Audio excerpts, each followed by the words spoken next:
It's honestly just hard to believe that we've also already have 4 of these sessions under our belt. I know thinking back to March and April, we were wondering if there was ever going to be a way that we were going to be able to connect with you whatsoever, and we were all ramping hard up to this new technology.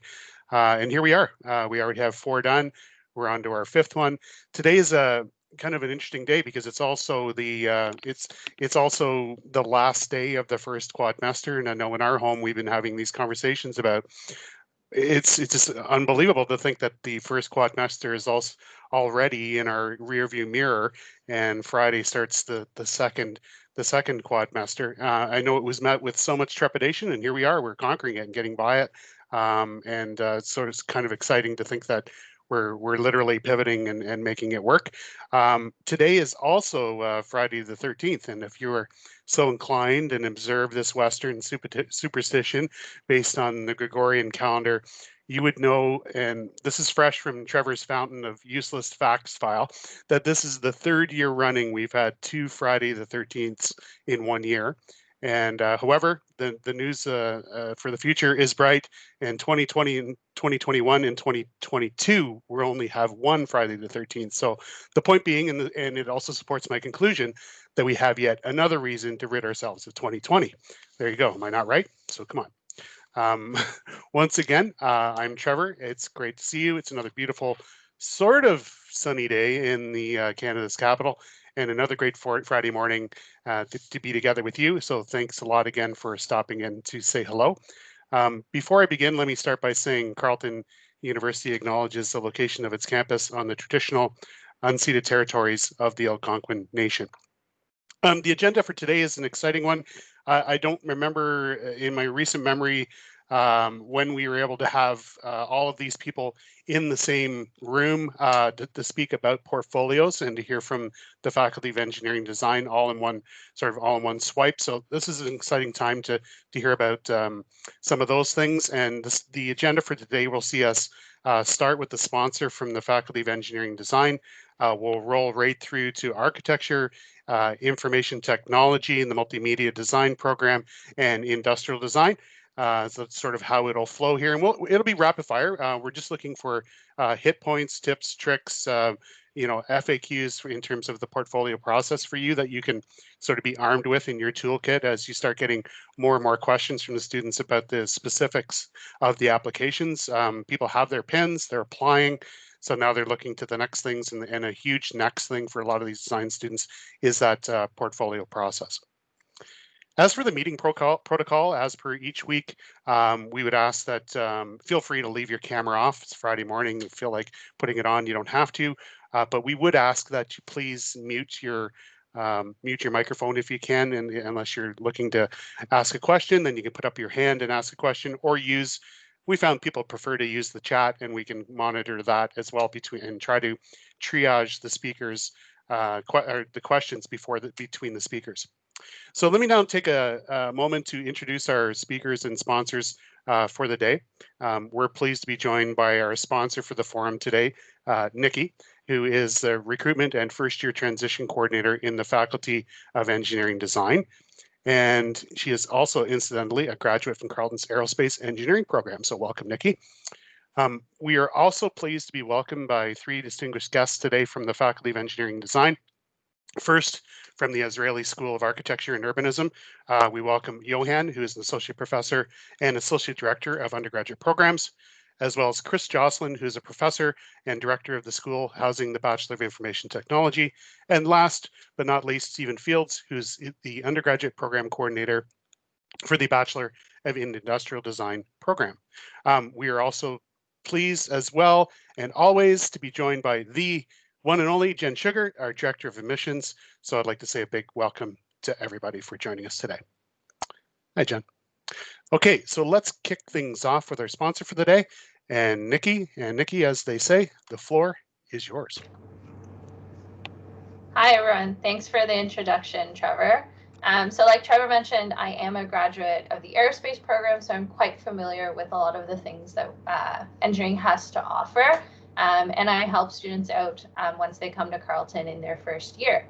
So I just want to talk a little bit about some of the cool programs that engineering is doing specifically this fall and continuing on in the winter that you as guidance counselors can kind of direct your students to, as well as teachers.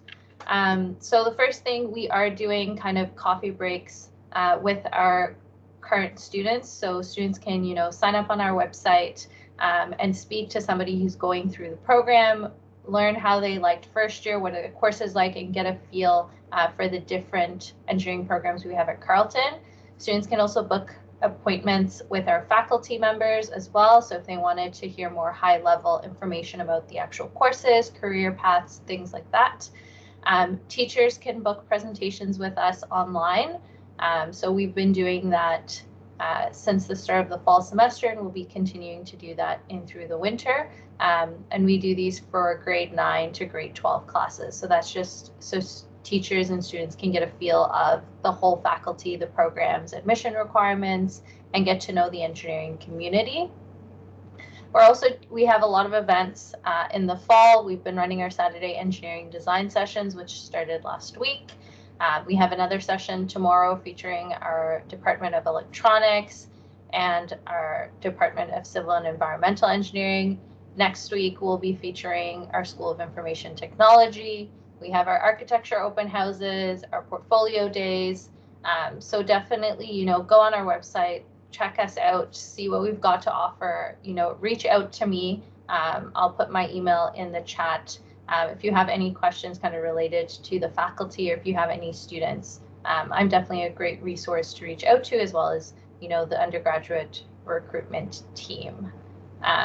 I think that's all of my spiel for today, so I'll hand it over back to Trevor. Wonderful. Thank you, Nikki. And if anybody has questions for Nikki about anything that's happening in the Faculty of Engineering Design, feel free to shoot those questions into the chat or put up your hand. As I'd mentioned at the outset, we're happy to get those questions answered. We also like to take the opportunity to recognize any other sponsors, even though they're not perhaps presenting today, but are here on the call. And I can see by the list of people here, I can see that Rhonda Kelly is here from the Sprott School of Business. So welcome, Rhonda. And for people that are tuning in, if you thought you had questions for the Sprott School of Business, Rhonda will be in the chat as well. So by all means, take advantage of that too. Okay, so switching gears, we'll move into the to our guests from the portfolio programs. And I was going to start with architecture, but I think I'm going to mix it up here a little bit. And we're going to go right over to Chris Jocelyn. Chris, are you there?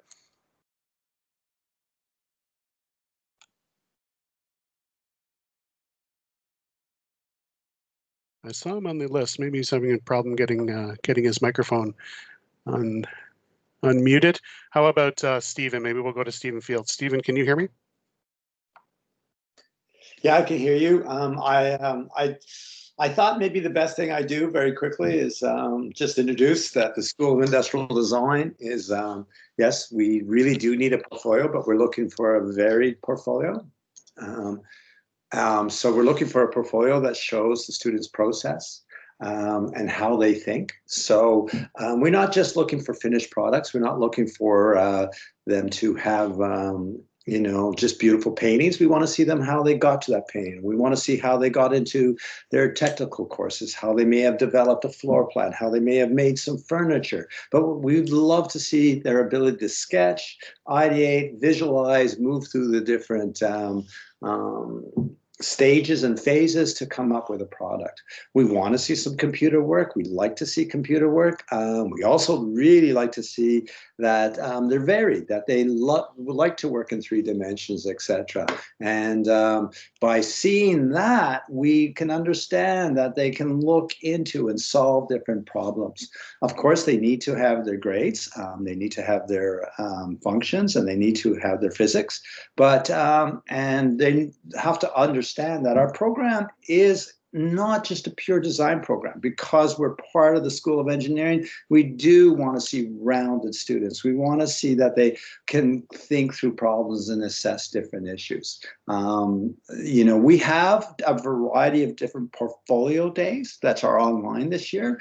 Those portfolio days, I think, is really great because the students can sign up and they can see a presentation that I give about industrial design as a whole, about the process of developing products, systems, services, and experiences.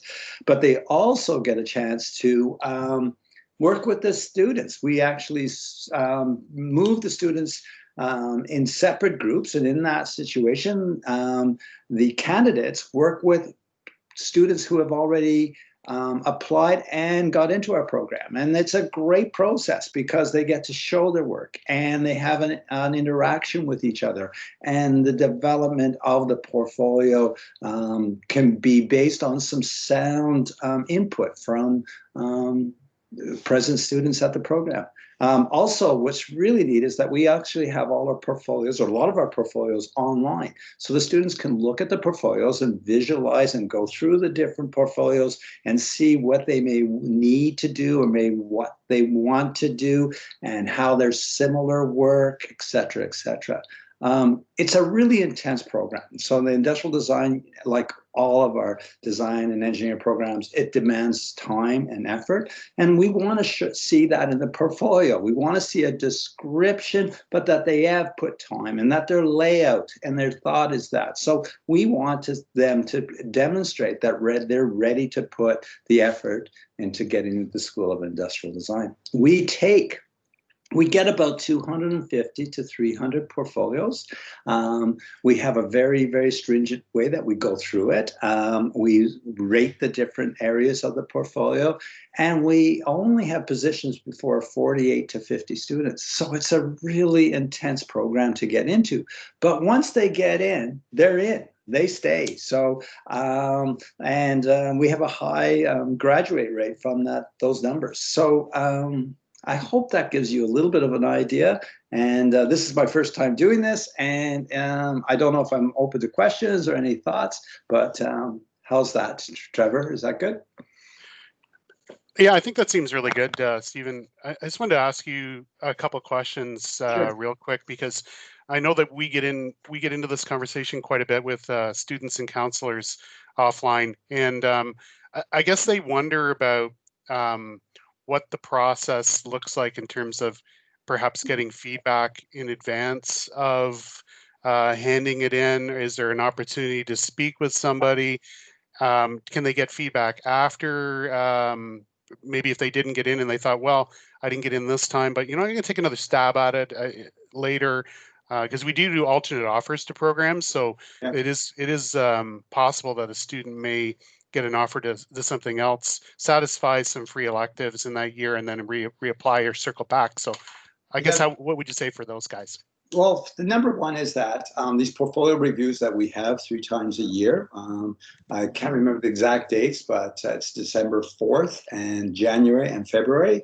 They are actually a time where the students get to show their work to other students. And of course, the other students have been coached by me and other faculty of what we're looking in their portfolio.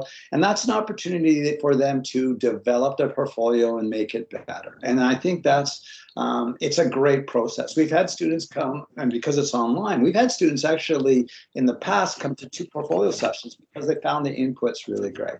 Upon acceptance, if you did not get accepted, you can get in contact with us. There is an option to our program also, and that is that if students did not get accepted initially, they can actually go into a Bachelor of Arts and take some industrial design, not their core courses, but some non-studio courses, and then reapply after they have a better understanding of what the program does.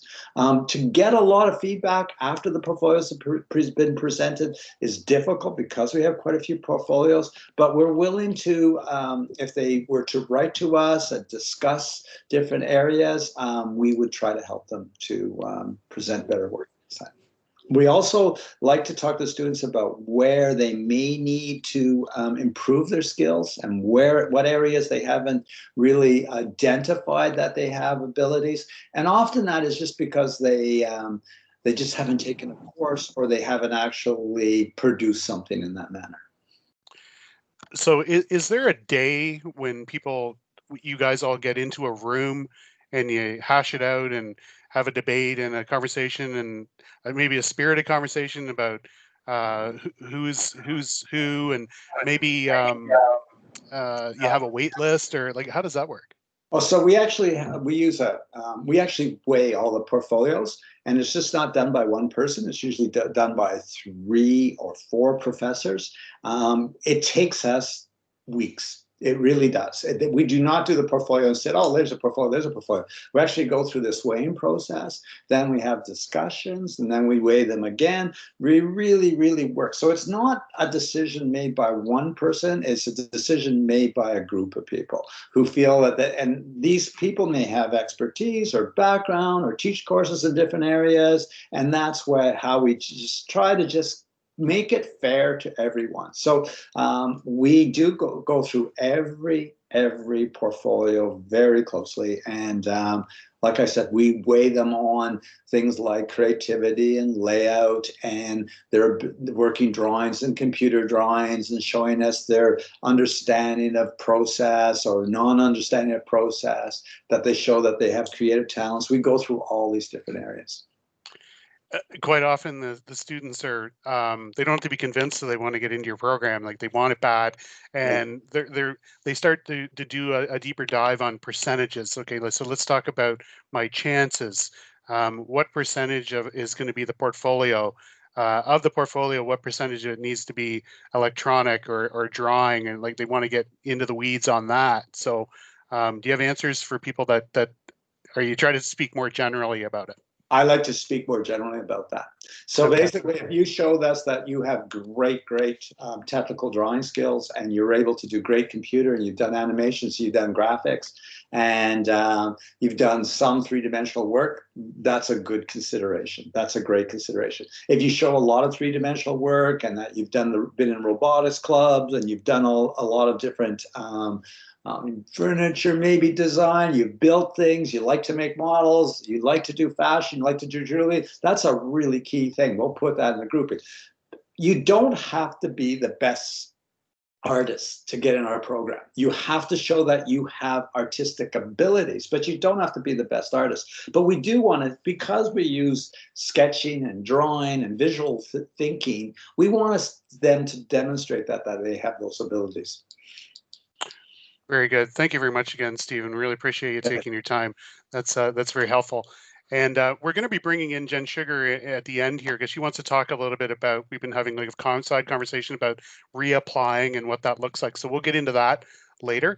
And I'm going to switch over now to Johan, who had a couple technical difficulties getting here, but traffic was bad on the information superhighway. But we're welcoming Johan in now. So good morning, Johan.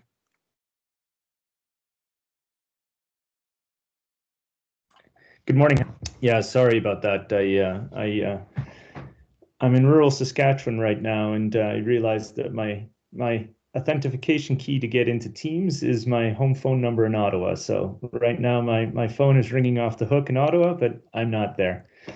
So let me bring you up to speed real quick. Yeah. We welcomed our guests, and we had our Faculty of Engineering Design sponsor, Nikki, had a quick hello. Stephen Fields jumped in, and he's just talked about the intricacies and some of the specifics of putting in a portfolio for industrial design.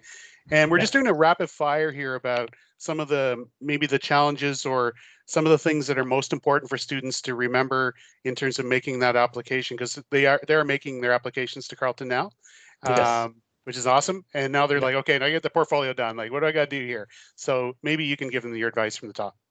That sounds great. Absolutely. So do you want me to start with I'll start with a quick presentation of notes, and then if there's any questions, I'm really happy to answer. Now I hope you don't mind. I would like to turn off my camera just because my bandwidth here isn't super strong, but I just wanted kind of say hello to everyone, put a face to the name, and say that I'm the Associate Director of the Undergraduate program. So with the Undergraduate Administrator, Michelle Fotheringham, we answer I would actually say we answer all of the incoming questions for prospective students or questions for incoming students. And so, yeah, if anything is still outstanding, please give us an email at any time, and we'll be happy to help. We love taking questions from incoming students because they are the bread and butter of our program. So the Bachelor of Architectural Studies undergraduate program is divided into 3 majors. And so there is design, which is architecture, and I'll expand on the definitions a little bit later. There's conservation and sustainability, and there's urbanism. So the admission requirements for the students is English, physics, and advanced functions. What's important to note is that for our program, calculus is not necessary. We calculate the average based on the best 3 4U or 4M courses and the 3 prerequisite classes. And so our cutoff is 74 to 76, but usually we're looking for students that are a little bit higher than that. They're in the 80s and they have good portfolios. Now, if they have a really strong portfolio, that average can be a little bit lower. And if they're really smart, that portfolio can be a little bit lower. But generally, the students that we're taking are kind of in that middle ground of good portfolios and good grades. So going back to the majors, the conservation and sustainability major is really focused on the preservation and what they call adaptive transformation of existing buildings. So it's about reuse, renovate, and restore. And so it really appeals to students that are interested in the transformation of existing architectures, cities, landscapes, to address questions of climate change and demands for social inclusion and representation. Our design major aims to enhance the collective quality of life through the improved design of the built environment, and it acknowledges that design plays a critical role in improving the major environmental and social issues and challenges of our time. Students in that major will learn to balance a set of complex demands, including site, so where a project is located, program, what it will be used for, tectonics, which is how it's built, and systems of how the internal environment is moderated in the context of kind of social, cultural, and environmental forces. And then the last of the 3 majors, if we even just go alphabetically, urbanism focuses on urban design, global cities, and sustainable development. The major in urbanism explores architecture in the larger context of the city and promotes stewardship of the built environment through an examination of mass urbanization in the 20th century and the radical technological and social shifts of the 21st century. So the thing that I really want to point to in all 3 majors is how dedicated they are to kind of life as a social condition and design as a social condition. This is very strong in our program. We're strengthening it with new faculty hires. And so, not that I'm really here to differentiate ours from the other universities, but I would say that that's really where we take pride in what we're doing and how we're shifting our program along. Very important is that we have co-op. So a lot of students find co-op very important, and that is an important part of their decision making. We have a co-op program, we have a co-op office, and we help students through a dedicated course to have a really remarkable co-op experience, which will be 16 months in between their 3rd and 4th year. Another thing that's really, really amazing about our program is that we have 2 opportunities for students to study abroad.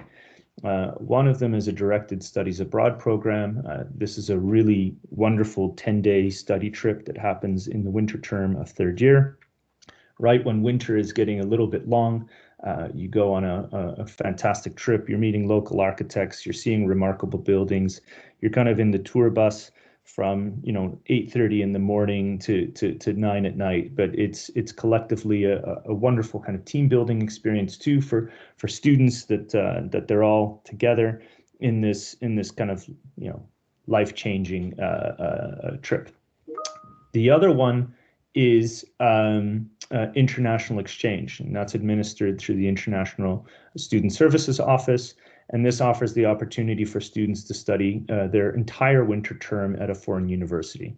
So we have a number of institutional partners, and recently students have attended schools in Australia, France, Israel, South Africa, Spain, and England. So for international exchange, we just ensure that students are taking comparable courses so that their time abroad is parallel to our own curriculum. So if we now move on to the application, Ontario has 4 architecture programs. There's one at Carleton, Laurentian, Ryerson, and Waterloo. So this does not include the program at U of T because it's a Bachelor of Arts honors degree. So, you know, it's Laurentian, Ryerson, and Waterloo that are our main, you know, I don't want to call them competitors, but they are, you know, for the lack of a better term, they're our main competitors. And so with that, we're really, you know, searching with those 3 other schools for the very, very best students. To do that, we receive approximately 750 applications a year. We make 200 offers to get 100 students. And so in our 3 majors, we take 60 students every year in design, 20 into urbanism, and 20 into conservation and sustainability. The portfolio requirements, I saw earlier in the chat that the link has already been sent out. So the portfolio requirements, I think the really important thing to note is that it's administered through a program called SlideRoom, which is an online portfolio application. I believe, not entirely sure, that it might be this program that ID uses, but Stephen could correct me if I'm wrong. It's an American application or piece of software, and so students will have to pay $10 US to set up an account. And the reason why I bring this up is that they'll need a credit card to do it. Sometimes students wait until the very last minute. They've got a great portfolio, but they don't upload it until the day of. Their parents are away.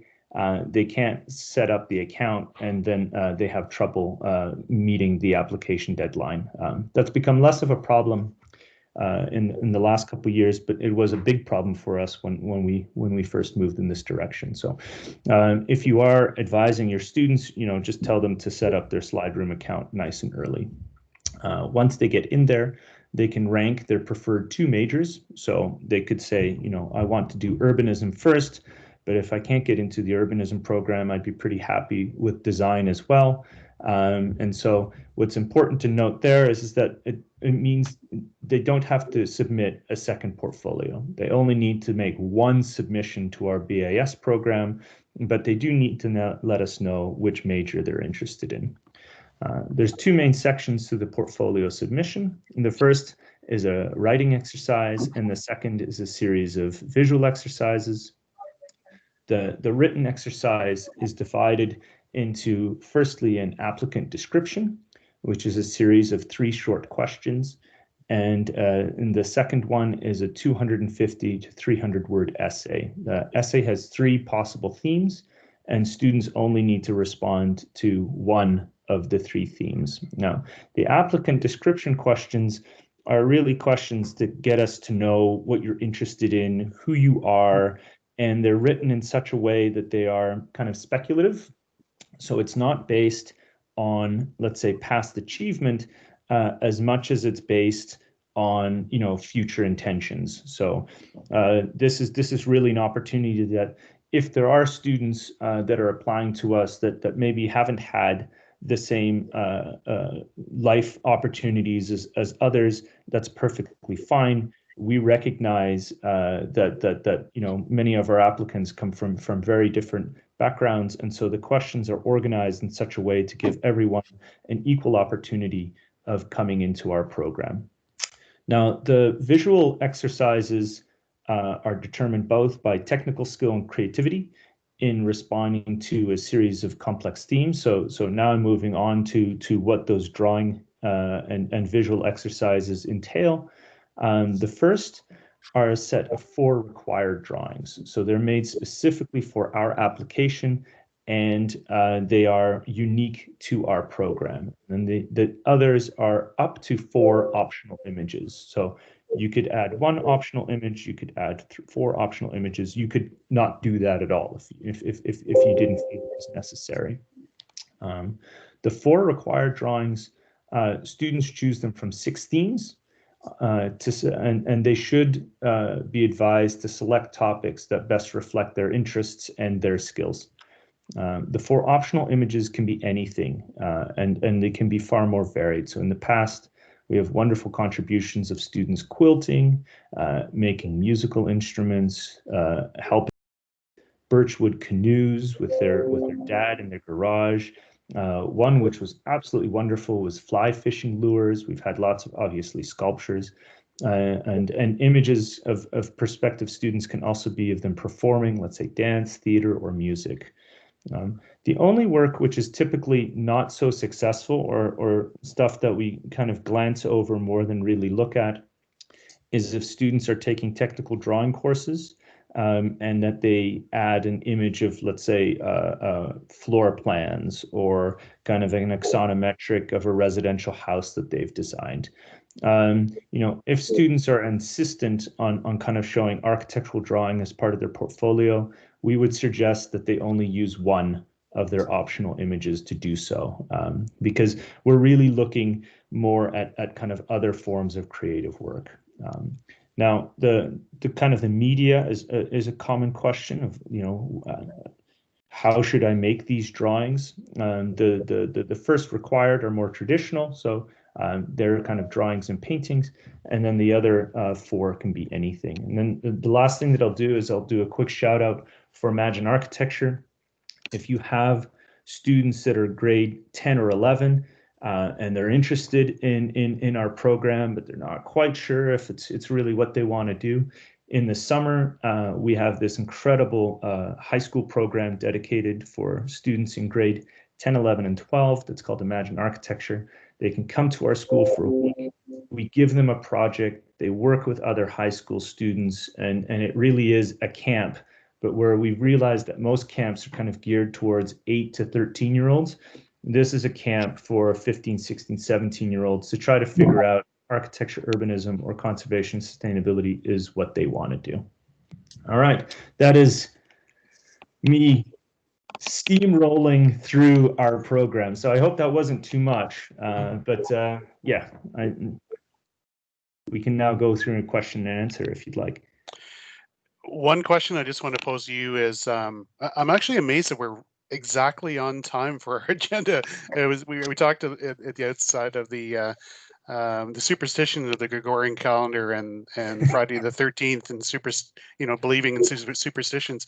We managed to overcome that. We're right on time. But I want to ask one very quick question with you that I get a lot from people is, I have a portfolio. Is there somebody I can talk to about it before I submit it? Is that something that you'll do? So because of the number of applicants we have, we don't anymore do individual portfolio reviews. We did do them in the past, so this is where kind of that confusion lies. But what was happening was that it was taking the person that was the associate director at the time, Manuel Baez. It was taking almost all of his free time because there was so many requests. So what we do now is we have BAS open houses, and the first one will be next week on Friday. It's a little bit smaller because we're testing it in an online format, but then the really big one is going to be December 11th, and we're going to have another one in January where we still need to confirm the date. But at those BAS open houses, this is where you come in, you'll do a drawing exercise with us, and we'll talk about the portfolio. We'll talk you through what we're looking for in drawings, and I think that that's a really great place to get a better idea of what will make a successful portfolio. Yeah. Fantastic. Thank you, Joanne. And speaking of dates, as we tee up Chris Jocelyn next from Information Technology, for those of you who are joining us, we spoke with Stephen Fields from Industrial Design. He's still on the call for questions. We just finished speaking with Johan from Architecture, who's out way out in Saskatchewan this morning. And we're going to kick it over to Chris Jocelyn, but I wanted to promote the fact that we are planning a couple of parent nights in December, on December 8th and 10th. So keep your radar up for that, and we'll get you more information to the counselors soon on how to connect on those evenings. All right, without further ado, pass it over to Mr. Jocelyn, and I see he's sharing his screen, and the floor is yours, Chris. Thank you. Oh yeah, you can see me? Got you. Okay. So yeah, sorry, I don't like to have my video off. I think it's seeing a blank screen is always terrible. You probably don't want to see my face, so if you want to minimize that part, that's perfectly fine with me. So what I'm going to do is going to talk about our interactive multimedia and design program in 11 slides. It was 10, and then Johan mentioned something, and I thought, oh, let's do that, and I added another one. So I took advantage of the being last. So just to give you a bit of an idea, interactive multimedia and design program is all about digital media, and we cover things like game design and development, 2D and 3D computer graphics and animation, visual effects, and web design, and user experience and user interfaces. And so these are some of the outputs from some of our projects, just to give you some idea of the bits and pieces our students do. But we cover effectively everything in digital media. So I started putting together this slide in the lovely red and green, and I got to the point I thought, God, this looks horrible. But it is what it is. So we are, the program is a collaboration between Carleton University and Algonquin College that offers students the many advantages, we believe. And but one of the first things, of course, is the fact that they get both a bachelor's degree from Carleton, and they also get a diploma in applied arts from Algonquin College. But that is kind of a by the by. And one of the main reasons that we offer this is that we can offer students both a practical and a theoretical experience. So they get lots of hands-on experience with things, but they also get that theoretical. And the advantages with that, obviously, with the practical is that they're doing and using things that they would do in industry, and that gives them the sort of the job-ready, zero training aspect of things. And we also give them the theoretical, which allows them to go on and move up the career ladder, which is obviously very important because at some point parents will start to want to have a return on their investment, as it were. And the other thing about the IMD program is that we combine both the creative side and the more technical side. So Algonquin offers more of the creative side, so dealing with the design, the modeling, the animation, design or product design, visual dynamics, those types of things. And Carleton offers more of the programming side, technical side, the math, the physics. We also deal with the dynamics, explosions, cloth animation, fluid animation, which are all very technical elements. Behavioral animation, all the sort of the cool things that you see in movies are from that side as well. So we offer both sides in one program, and really sort of the left brain, right brain type of idea. So in terms of the program, I wanted to sort of cover five kind of facts. We offer a very high job placement rate. Generally, our students are getting jobs as early as January of the same year of graduation. Obviously, that's very important for them, that they are not sat there for 6 months, a year, trying to find a job. There's lots of demand for this type of thing across Canada. We have students going working in areas such as Vancouver, Montreal, Ottawa, Toronto. Canada is a big place for a lot of these technologies because there's a lot of talent here, and it doesn't cost as much to develop as it would, for example, in the US. They start off with some excellent salaries. Technical director, for example, in Toronto can be earning in the region of 115,000 as a salary, and that's, yes, you need money to live in Toronto, but that's a pretty decent salary. We have obviously really good instructor-student ratios. pretty much like all the programs that you're being presented today. There's a 60-to-1 ratio for most of the classes that students go into, which means that they're getting that, you know, that one-on-one feeling. And I think this is one of the things for high school students that they kind of get overwhelmed with. They're going from classes of 24, 28 towards classes of you know, 300, 400 in certain areas. For these design programs, they're in this very low ratio. They get some really they get to know their peers. They get to know their professors. I think it's very important. For us, we also have an industrial advisory committee, which we consult on a term-by-term basis, give students up-to-date information about what is necessary to learn. We adapt our programs towards that, and students can go on and do a master's and PhD. A lot of our IMD students are in our PhD programs right now. Some of them are teaching in the program and you know, doing lots of high-level research. So we think that's really cool. So portfolio requirement. The portfolio is due Monday, March 1st. Excuse me. And obviously the thing with this, and pretty much the same for ID and architecture, if you don't have a portfolio, there's no admission. And this is very important because our focus is really on the portfolio first, and then we're looking at students' grades. We don't look at students' grades and then go to the portfolio, or if there's a portfolio. So even a student with a 99 coming in isn't going to get into the program just because of the portfolio requirement. We're looking for a cover letter, a resume, and 6 to 8 samples.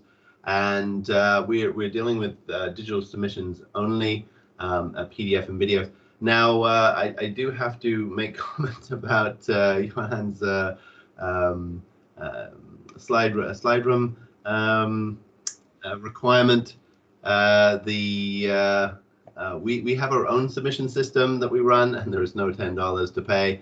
And you submit a PDF and a video, so a little bit of saving there for students as well. And the portfolio is itself an example of a student's work. So for the cover letter, we require 1 page, concise, gives us a first impression of the applicant. It's their fit to the program, as it were. We're also looking for a resume, 1 page. We're looking for the educational background, obviously, where they went to school, their awards, scholarships. Extracurricular activities are very important. I think that having or showing that they're doing multiple things at the same time, as well as doing well academically, I think is a very important part of showing or giving us an impression of themselves. And obviously professionally presented, concise, and just the relevant information. It's pretty easy for students to get access to templates these days, so really there shouldn't be a big problem for them. We're also looking for the 6 to 8 examples of creative work, and I'll come back to that word creative in a minute. So art, design, craft work, electronic work is equally accepted. Good examples include things like digital art, 3D modeling, stills from 3D animation, videos of animation, website design, game design, level design, characters, sketches, and all these kind of things in the digital domain. Traditional art as well, sketches, paintings, pastels, drawings, sculptures, and photography are all good examples. We don't evaluate, will not look at works of literature, poems or stories, music or songs, or technical drawings will just simply be skipped. One thing about submitting digitally is that because of this, we do require a verification and validation for 1 piece of their work, which means either the applicant holding a painting or a craft work, so a picture of them holding it. They'd obviously include the piece as well, but it's just a verification that they have access to this. Or if they're doing more digital domain, they can embed interactive multimedia and design into something within that piece of work. And it's not a text overlay or into a video or an image. It's really that they are they've got those words in there. The portfolio should be carefully constructed, nicely presented. We want descriptions either on the same page or a different page, including things like, their mediums, their motivations, and things like that. Focus on the highlights of what they're doing. So lots and lots of material which has no connection is not really relevant. We want videos to be show reels, so sort of 30 seconds long, not these long stories or things like that. It just won't be watched. And show the process where possible. Process is important, and we want to see that. We want to see how the student got from A to Z. When we're reviewing, it's reviewed by 4 professors, each one looking at it from a different perspective. We're looking for creative over artistic talent. So students are often going through that process of drawing hands and looking at light and shadow. These are important aspects, but we're really looking at the creative side of what they're doing. So all of the industries that we cater to are looking for that ability to go from a concept to a final product, not going from something that they can see and reproducing it. So it's looking at that creativity versus that artistic talent. Breadth is important. We don't want to see eight pieces of the same medium. We want to see roughly 1 to 2 pieces of each medium to show that breadth. And digital is not important. We're not looking for specifically digital work. If you have some digital work, that's great. But we're really looking at that creativity. We find that students often worry about the fact that it has to be digital, and they start trying to learn digital work, and it doesn't work very well for them. And so it's just too much, and then they get overwhelmed, or they submit something which is subpar just for it to be digital. And finally, we have a couple of events coming up. So on the 21st, we have what's called the Saturday Engineering Design Sessions. These are effectively example classes. We have our portfolio workshops on the 9th of January, 6th of February, and the 13th of February. We do an hour presentation going over the portfolio review process and how to put it together. And then we will look at your portfolio and spend some time with you. And then we also have a global game jam on the 29th to the 31st. Okay, that's me. Thank you, Trevor. Thank you so much, Chris. And I really like that point you made about the creativity and not merely seeing something and replicating it. That's a question we get a lot. There's a building, I'll draw it and submit it. And the creativity piece is huge. So thank you very much for that. And one last question I have for you, just real quick before I pass to, I want to eat into more of Jen Sugar's time. She's been patiently waiting, but can you answer the question of what percentage the portfolio is to grades? We'll get asked, like, is it 30-70, 50-50? Like, does it matter? It's not specific. So we basically have a cutoff where we go to a point where we say this is the range of portfolios that we're looking for, and then after that they're looking at the grades. So it's not. I don't think there's a direct correlation between the grades and the portfolio. Typically, one thing we do see is a student who does a good portfolio tends to have good grades anyway, just because of the conscientious effort of putting together a portfolio does tilt towards the better students or the higher grade students. Very good. Thank you once again. We have about 10 to 15 minutes left. I'm going to pass it over to Jen Sugar. Thank you so much, Jen, for waiting, being patiently waiting in the wings. I promise when we reconvene in 2 weeks, we'll have science and housing residence life services. I promise to give you more time then. That's all good. That's all good. Actually, what I'm going to do is, because I can see in the list of participants that the vast majority of the people that are here have been here before, I'm going to restrict my comments to some of the things that I think are relevant for admissions in relation to the portfolio programs. And actually what I want to do is I want to touch on the question that was in the chat. And maybe I think it was Leora that asked this question about the vocational diploma.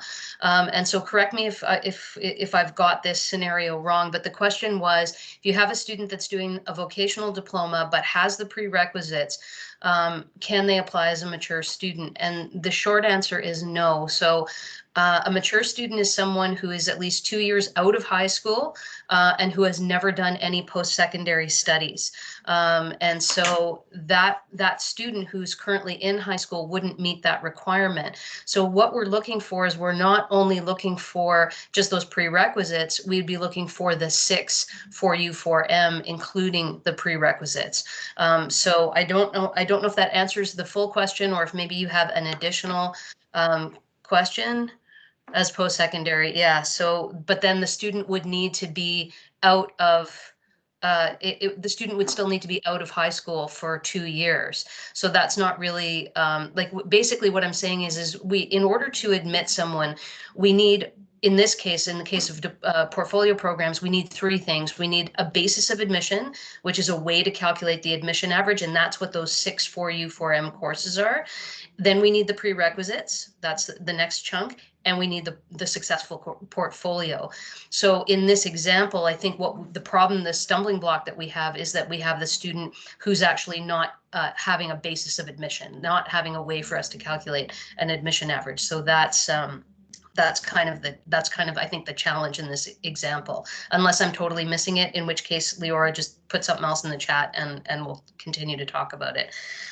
So that's one of the challenges, is we're always looking for, okay, sounds good, thank you, we'll do that. We're always looking for the basis of admission and the prerequisites. So the other question that came up was the concept of reapplying if a student does not get admitted. And I just wanted to throw a word of caution for the applicants. And we talk to students about this all the time.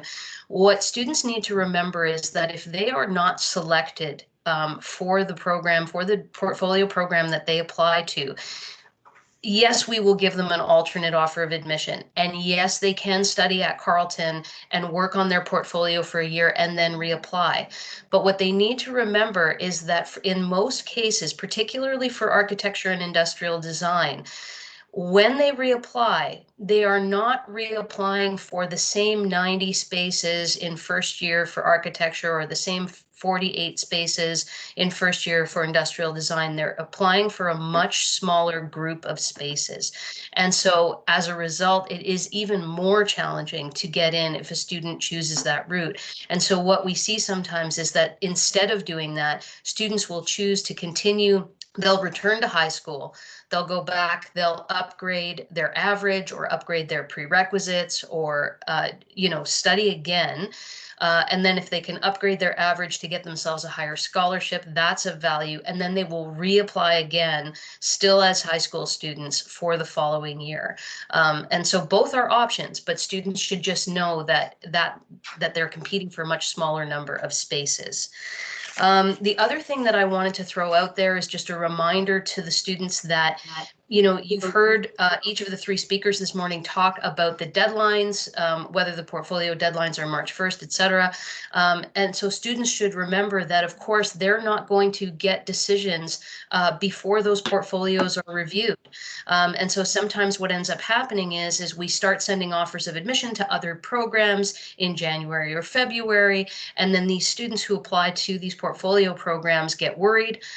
They get concerned that they haven't heard, but of course, those portfolios that are being submitted need to be reviewed. Each of the speakers this morning talked about how many faculty members need to look at them and decisions need to be made. And so typically we don't start sending out offers of admission until, late in March, early in April. And so that's just something that students need to know if they're starting to get concerned about other folks getting offers of admission. In regard to deadlines, I also wanted to touch on the deadline piece. So both Chris and Johan talked about that March 1 deadline. Technically, the deadline for industrial design is April 1. But what we've been saying to students is that this is a very competitive program, and we will start making early offers of admission before the deadline closes. So although they can wait until April 1 to apply to industrial design, we're strongly recommending that they do hand in their portfolio earlier, and they can shoot for that March 1 deadline if they like, because that will help them, and that will allow us to start reviewing some portfolios in advance of that April 1 deadline. So that's just something, again, for the applicants to know. And then the last thing that I wanted to talk about was something that Johan reminded me of, is that, you know, we're all searching for the best students, and we all want the most qualified applicants. But I think all of the speakers this morning will agree that our programs are special, and they're unique to Carleton, and they have a Carleton flavor. And we have, there are pieces of our program and ways that our program are structured that really appeal to certain kinds of students. And I think we're all looking for the best students, but we're also looking for the students who are the best fit. And so students, you know, some students really fit with our program. And I think when each of these areas is reviewing portfolios, that's what they're trying to figure out is this student a good fit for our style of program and the way we teach architecture or the way we look at industrial design?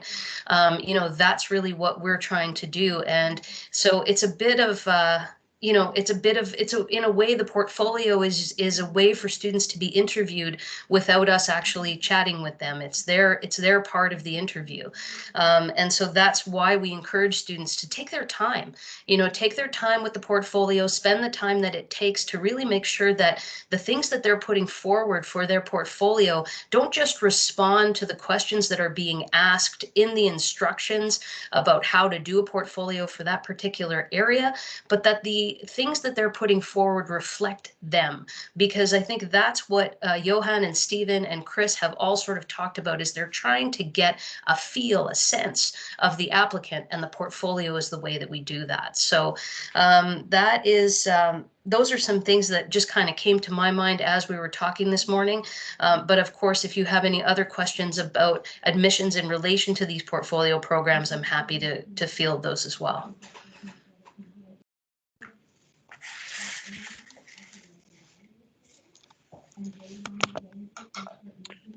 Thank you very much, Jen.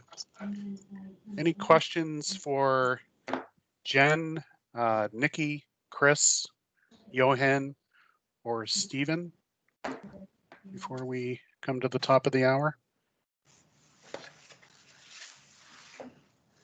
Let's see, I don't see any questions coming through the chat so far. But I will say this, is that obviously not the last session we're doing. This is number 5. Kind of cool to think that we've already done 5. Just to let you know, we are going to do a break next week on the 20th. We will not be hosting Guidance Forum for next week, but we will be circling back on the 27th to do what will be our last one for the fall, which will feature housing, resident life services, as well as the Faculty of Science. Okay, so not seeing any questions. Obviously, we're not closing the door to questions. We can answer them going forward via email and whatnot. If you have any questions for any of our guests or sponsor today, you feel free to email me. We're in contact a lot, and I'm happy to forward those on as well. And yeah, so say thank you again to all of our guests and sponsor for joining us, as well as our counselors for sharing your time with us. Happy Friday 13th, and have a great weekend, and really a great successful launch to the second quadmester on Monday. Have a nice weekend, everyone. So long. Thank you very much.